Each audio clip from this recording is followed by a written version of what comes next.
My mother claimed I was mentally unstable and took control of my inheritance, but I had recording of her and my sister planned to fake documents and sent me away. So I took them to court and exposed everything. 2 days ago, I was served with papers for a competency hearing. My mother, Stephanie 52F, has filed a petition to become my legal guardian, claiming I'm mentally incapable of managing my own affairs. The hearing is in 3 weeks. Let me provide some background. My grandfather passed away 18 months ago and left me his house and a substantial investment portfolio, roughly $800,000 total. He specifically excluded my mother from his will after she stole money from him during his cancer treatment. She was furious when the will was read. I do take medication for anxiety prescribed by my psychiatrist after a car accident 4 years ago. I work full-time as a software engineer, manage all my own finances, and live independently. But apparently my mother has been collecting evidence of my supposed incompetence. She submitted pharmacy records showing my prescriptions, some out-of-context text messages where I mentioned feeling stressed about work, and a statement from my sister Amber 28F claiming she's concerned about my mental state. The petition claims I'm vulnerable to exploitation, that I make poor financial decisions, and that I need protection and supervision. It's complete fiction. I've never missed a bill payment, my credit score is 780, and I've actually grown my inheritance through careful investing. My mother has been increasingly aggressive since my grandfather died. She showed up at my house demanding money, sent me dozens of texts about how I owe her, and even tried to convince me to add her name to the deed of my grandfather's house. I've always refused, which I think triggered this nuclear option. The lawyer she's using is apparently known for these kinds of cases. I've done some research and found 3 other families where adult children were placed under guardianship through his firm. In each case, the guardian gained control of significant assets. One woman lost her entire retirement fund to her appointed guardian within 6 months. I've hired my own attorney, but he warned me these cases can be tricky. The burden is essentially on me to prove I'm competent rather than on her to prove I'm not. The fact that I'm on psychiatric medication, even just for anxiety, could work against me. My mother has also apparently been spreading rumors in our community that I'm unstable and paranoid, laying groundwork for her case. What terrifies me most is that if she wins, I lose everything. My autonomy, my assets, my right to make basic decisions about my own life. She would control my finances, could sell grandfather's house, and could even determine where I live and what medical treatment I receive. I would essentially become a prisoner. My attorney says we need to demonstrate clear evidence of her ulterior motives. We're gathering financial records showing her debts, apparently over $200,000 from failed business ventures, documentation of grandfather's reasons for excluding her from the will, and character witnesses who can testify to my competence. But I'm scared. Really scared. The thought of losing my freedom, of having her control my life after everything she's done, makes me physically ill. I can't sleep, which ironically makes me look more unstable. Every interaction I have, I wonder if it's being watched or recorded to use against me. Has anyone dealt with something similar? What else can I do to protect myself? I feel like I'm fighting for my life here. Update 1. 2 weeks later. I wanted to thank everyone for the overwhelming support and advice on my original post. Many of you told me to check for recording devices and document everything. That advice may have saved my life as I knew it. Following your suggestions, I did a thorough check of my house and car. I found 2 recording devices, one in my living room and one in my kitchen. But here's where things get interesting. I had actually installed security cameras in my own home 6 months ago after my mother broke in while I was at work. She still had an old key. Those cameras have audio recording capability. When I reviewed the footage after finding her bugs, I discovered something that made my blood run cold and then burn with rage. 2 weeks before she filed the guardianship petition, my mother and sister came to my house while I was at a medical appointment. They didn't know about my cameras. I have crystal clear audio and video of them discussing their entire plan. My mother literally said, "Once I have guardianship, we'll sell the house within a month. I already have a buyer lined up who will pay cash. No questions asked." My sister responded with, "And the investment accounts? How quickly can you liquidate those?" My mother laughed and said, "The beauty of guardianship is that I don't have to explain anything to anyone. I'll claim it's for his care needs and transfer everything out. But it gets worse. They discussed fabricating evidence of my incompetence. Amber admitted she had been screenshotting our text conversations for months, specifically choosing ones where I expressed any negative emotion or stress. She said, "I've got at least 30 screenshots that, taken out of context, make him look completely unstable." They even discussed bribing my neighbor to testify that I had been acting erratically. They went through grandfather's house, room by room, discussing what they would sell and what they would keep. My mother assigned dollar values to his antique collection, his books, even his war medals. The callousness was breathtaking. At one point, she said, "Dad always loved Jordan more than me. Well, now I'll get what should have been mine all along." The most chilling part was when they discussed my future. My mother said she had already looked into a care facility where she could place me after gaining guardianship. She said it's $500 a month and they don't ask too many questions about why residents are there. Once he's been there a few months, no judge would reverse the guardianship. I immediately took this evidence to my attorney. His expression went from concerned to shocked to absolutely furious as we watched. He said in 20 years of practice he'd never seen such clear evidence of guardianship fraud and conspiracy. We filed an emergency motion with the court, including the full video and audio recordings. We also filed criminal complaints for conspiracy to commit fraud elder abuse. Ironically, even though I'm only 30, attempting fraudulent guardianship falls under this statute in our state, breaking and entering and unlawful surveillance. The competency hearing was yesterday. I'll never forget the look on my mother's face when my attorney announced we had video evidence. She went white, then red, then started screaming that I had set her up and that the recordings were illegal. Her attorney looked like he wanted to disappear into the floor. The judge watched the entire recording in chambers. When he returned, he not only dismissed the guardianship petition with prejudice, meaning she can never file again, but he also referred the case to the district attorney for criminal prosecution. He said it was the most egregious case of attempted guardianship abuse he had seen in his career. My sister tried to run from the courtroom, but was stopped by security. Both her and my mother were arrested on the spot. The judge granted me immediate restraining orders against both of them. But here's where things get even more interesting.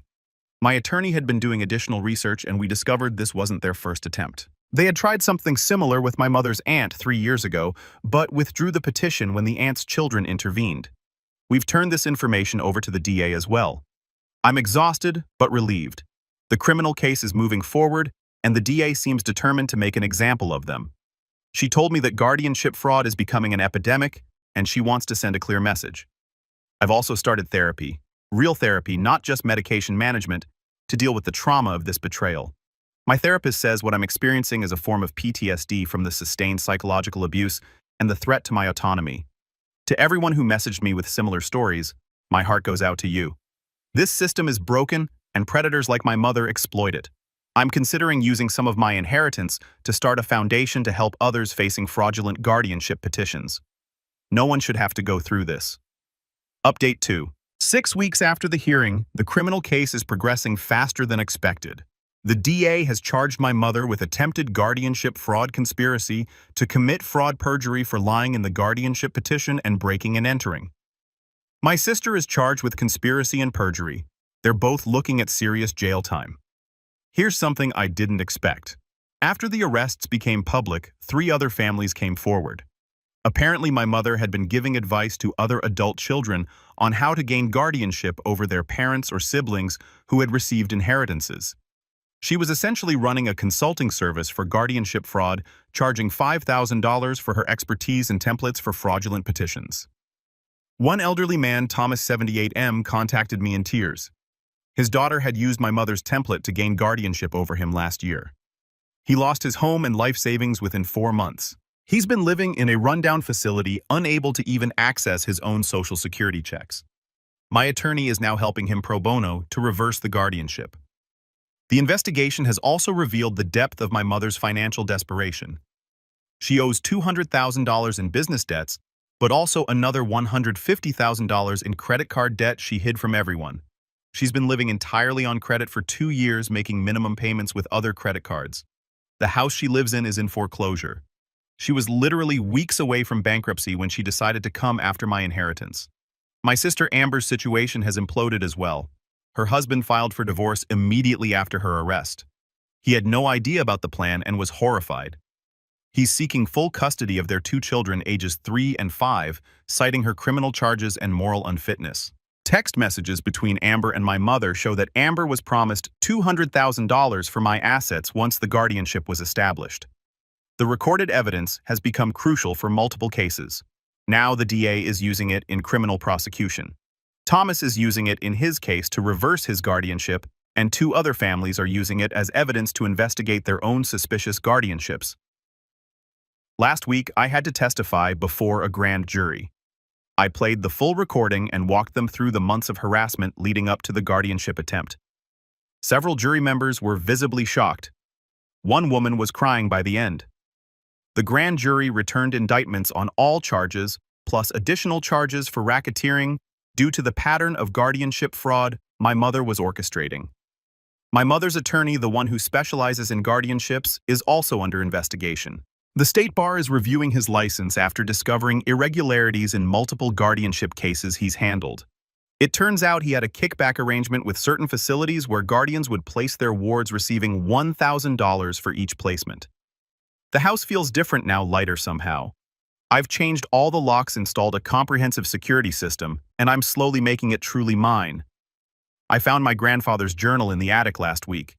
He wrote about his concerns about my mother's greed and manipulation going back decades. One entry from 5 years ago said, "I pray Jordan will be strong enough to stand against Stephanie when I'm gone. I'm leaving him everything not out of favoritism, but because he's the only one who won't destroy what I've built." I've started the process of establishing the foundation I mentioned. It's going to be called the Grandfather Shield Foundation, in honor of the man who tried to protect me even after death. We'll provide legal resources, emergency funding, and advocacy for victims of guardianship fraud. My attorney is helping me set it up and has agreed to be on the board. The trauma is still there. I jump when someone knocks on the door. I check my security cameras obsessively. I've had panic attacks in grocery stores wondering if someone is watching me to document my incompetence, but I'm working through it in therapy. My therapist says hypervigilance is normal after such a profound betrayal and threat to my autonomy. Update 3. 4 months after the hearing, the sentences came down yesterday. My mother was convicted on all charges. The judge sentenced her to 2 years in federal prison, 3 years of supervised probation, and ordered her to pay $500,000 in restitution to Thomas and the other victims. Since she has no assets left, her house was foreclosed on last month. The restitution will likely never be fully paid, but it stands as a permanent judgment against her. During the sentencing, the judge called her actions a grotesque betrayal of familial bonds and an assault on the foundational trust between parent and child. He specifically noted that her plan to institutionalize me against my will was reminiscent of the darkest chapters of guardianship abuse in this country's history. My mother tried to make a statement about how I had misunderstood her intentions and that she only wanted to help me. The judge cut her off mid-sentence and told her that her lack of remorse was striking and concerning. Amber was convicted of conspiracy and perjury. She received 6 months in jail, 2 years probation, and 500 hours of community service. The judge said he was giving her a lighter sentence only because she had young children and appeared to be under my mother's influence. However, the conviction means she lost her nursing license and her job. The real shock came with the custody case. Amber's husband was granted full custody, with Amber only allowed supervised visitation. The family court judge cited the criminal conviction and stated that someone who would conspire to falsely imprison their own brother for money couldn't be trusted with the welfare of children. Amber broke down sobbing in court. For a moment, I felt bad for her. Then I remembered her laughing on the recording about putting me in an institution. My mother's attorney was disbarred. The investigation revealed he had improperly filed 17 fraudulent guardianship petitions over 6 years, collecting over $400,000 in fees. He's facing his own criminal charges now. The FBI is investigating whether he was part of a larger guardianship fraud ring operating across state lines. Thomas, the elderly man helped target, had his guardianship reversed. His daughter was arrested and is awaiting trial. He sent me a beautiful handwritten letter thanking me for my courage in exposing the scheme. He's living independently again and has reconnected with his grandchildren who had been told he had dementia. The Grandfather's Shield Foundation is now officially incorporated as a 501c3 nonprofit. We've already helped 12 families facing suspicious guardianship petitions. In 3 cases, we uncovered clear fraud and got the petitions dismissed. We've also lobbied for state legislation requiring stronger evidence standards for adult guardianship cases. Last month, I was invited to testify before a state legislative committee about guardianship reform. I played portions of the recording and told my story. Several legislators were visibly shaken. One senator said she had no idea guardianship could be weaponized this way. They're now drafting legislation that would require clear medical evidence from multiple independent doctors before an adult can be placed under guardianship and would create criminal penalties specifically for fraudulent guardianship attempts. The financial outcome has been significant as well. The judge in the civil case, yes, I sued them both, awarded me $750,000 in damages, $500,000 in punitive damages, and $250,000 for emotional distress. Since my mother has no assets, I won't see most of it. But the court did award me everything she owned, including family heirlooms she had taken from grandfather's house over the years. Amber's portion, $100,000, is being garnished from her future wages. The relationship with my extended family is complicated. Some relatives have apologized for believing my mother's lies about my mental state. Others still think I should have handled it within the family. I've had to set boundaries with several family members who think I should forgive my mother because she's still your mom. No. She tried to steal my freedom, my assets, and my life. Some things are unforgivable. I've been in therapy twice a week, working through not just this trauma, but also unpacking a lifetime of manipulation I hadn't fully recognized. My therapist has helped me see that my anxiety, which my mother tried to use against me, was actually a rational response to growing up with someone who was constantly scheming and lying. I'm dating someone now. Sarah, a woman I met at a foundation fundraiser. She's an attorney who specializes in elder law and has seen her share of guardianship abuse. She understands the trauma and has been incredibly supportive. She doesn't judge me for my trust issues or my need to check locks 3 times before bed. The house grandfather's house has become my sanctuary. I've renovated it using some of the inheritance, keeping his office exactly as he left it, but making the rest truly mine. I found more of his journals and letters. He documented years of my mother's schemes and manipulations. In one letter to his attorney dated a year before his death, he wrote, "I fear what Stephanie might do to Jordan when I'm gone. Please make sure he knows that the inheritance comes with my complete faith in his ability to handle it wisely." Final update. 1 year after the original incident, I'm writing this final update from grandfather's office, my office now. The morning light is streaming through the windows he installed himself 40 years ago, and I can see the garden starting to bloom with the bulbs I planted last fall. My mother is serving her sentence in federal prison. She's not eligible for early release due to the nature of her crimes. I received 1 letter from her 6 months into her sentence. It was full of manipulation and blame, saying I had destroyed the family and that grandfather would be ashamed of me. I didn't respond. My therapist and I ceremonially burned it in the fireplace in this very room where grandfather used to read to me as a child. Amber completed her jail sentence and is on probation. She's working as a cashier now, her nursing career over.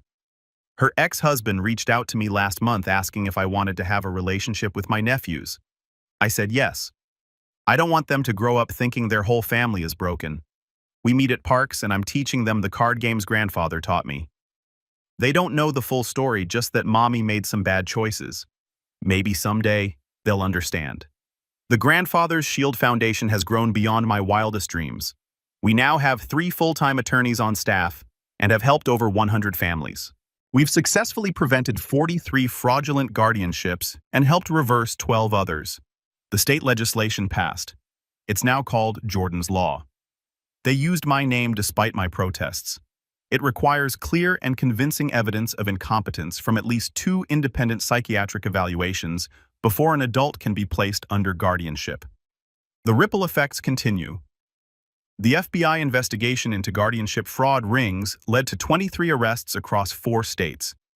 It turns out my mother's consulting was part of a larger network of people teaching guardianship fraud. The ringleader was sentenced to 15 years in federal prison.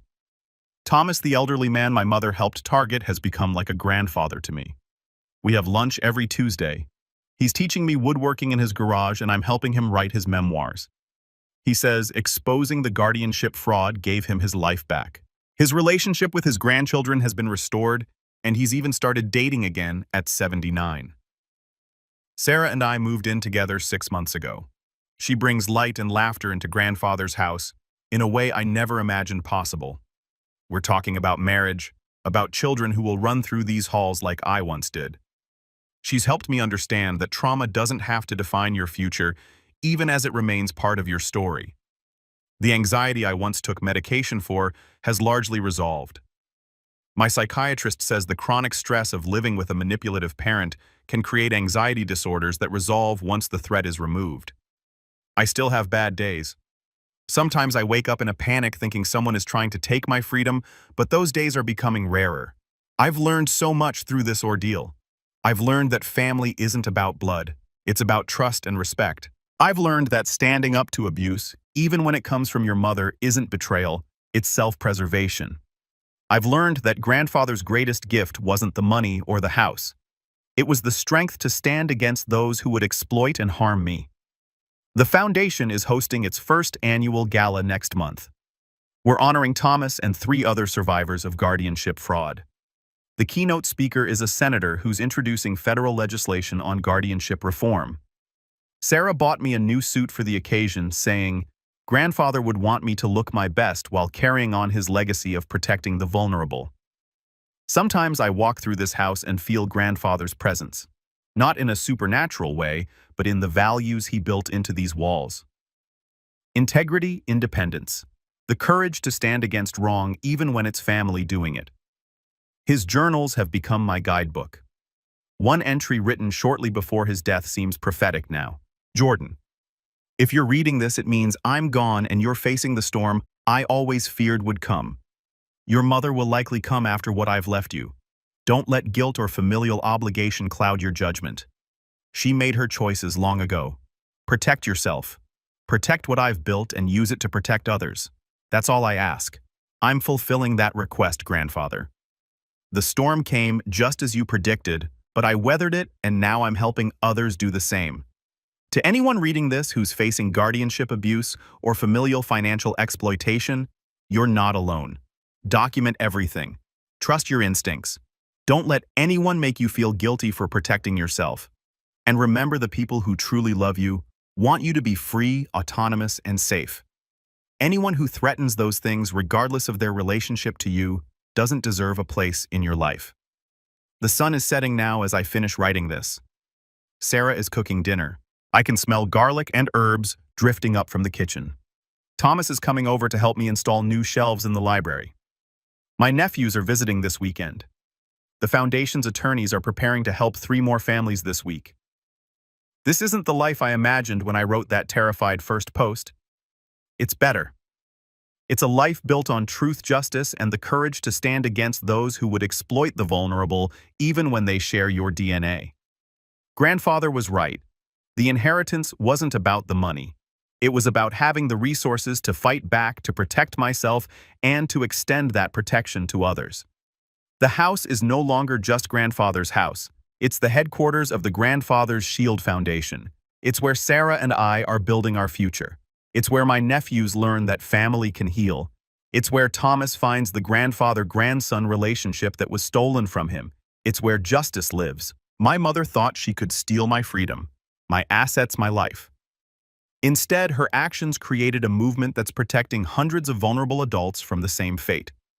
Her greed and manipulation became the catalyst for legislation that will protect thousands more. Sometimes the best revenge isn't revenge at all. It's transformation. It's taking the worst thing that ever happened to you and turning it into purpose. It's making sure that what happened to you becomes the reason it doesn't happen to someone else. Thank you to everyone who supported me through this journey. Your advice, your encouragement, and your own stories of survival gave me the strength to fight back. This victory isn't just mine. It's all of ours. The Foundation's website is now live. If you need help, reach out. If you want to help, we need volunteers, donors, and advocates. Together, we're changing the landscape of adult guardianship in America. Grandfather's Shield protects us all now. Edit. Thank you for the gold and platinum. More importantly, thank you to everyone who has shared their own stories of guardianship abuse.